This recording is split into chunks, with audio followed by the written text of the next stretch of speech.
In a scaled-down version of the usual pomp and pageantry, President Dame Sandra inspected the Guard of Honor, which comprised 4 officers, 2 warrant officers, and 30 other ranks drawn from the Barbados Regiment and the Barbados Defence Force. The band of the police service was also present. In delivering the first ever President's speech to open Parliament, Her Excellency shared that Barbados is projected to have one of the largest construction booms in its history during this term. Projects for public sector expenditure include soaring solutions for the Bellevue, Bailey's Alley, and Chapman Lane, the Spitestown and Constitution River flood mitigation, placing solar panels on the roofs of all government buildings, national road rehabilitation, and training programs for nationals. My government's expenditure on these programs will amount to $122.5 million. Private sector projects are even more extensive and amount to an expenditure of $1.4 billion. Thousands of jobs are expected to be created. In order to ensure Barbadians get these jobs, my government will embark on its Construction Gateway program. This will include a rapid training program for both male and female construction workers and workers with related skills. Regarding tourism, there will be an increased push to ensure Barbadians benefit more from the sector. All Bajans must be owners in the tourism sector. To achieve this, new community tourism villages will be established across Barbados.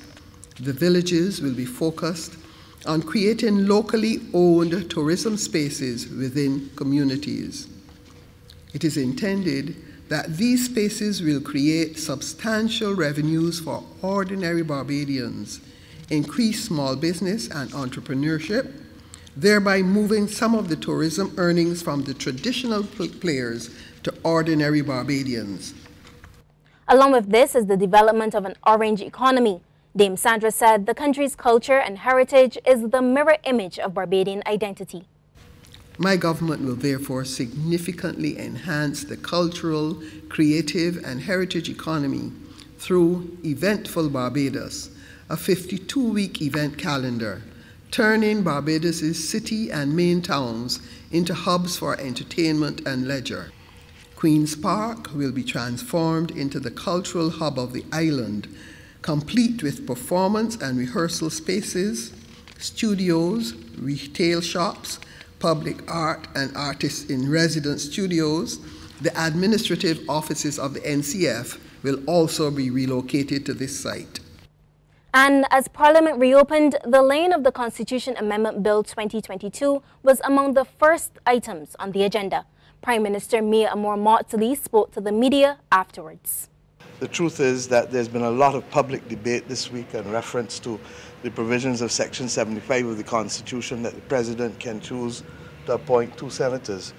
But this government has chosen to be able to give the party that has the second largest amount of votes in the election the right to be able to choose 2 senators. What is at stake as well is the appointment of a number of commissions under the Constitution, from the Electoral and Boundaries Commission that will come up during the course of the next 5 years, to the various services commission, the Administrative and General Services Commission, the Protective Services Commission, the Judicial Legal Services Commission, and a whole host of others. Additionally, the Constitution will be amended to change the age requirement of those who sit in the upper and lower house. I've said very clearly that if you are old enough to vote, then you must be old enough to represent. And to that extent, therefore, the amendment that will reduce this age for qualification to sit as a member of the House of Assembly and in the Senate to 18 years old is also attached to that constitutional amendment. The House of Assembly will meet again next Tuesday. Krystal Hoyte, CBC News.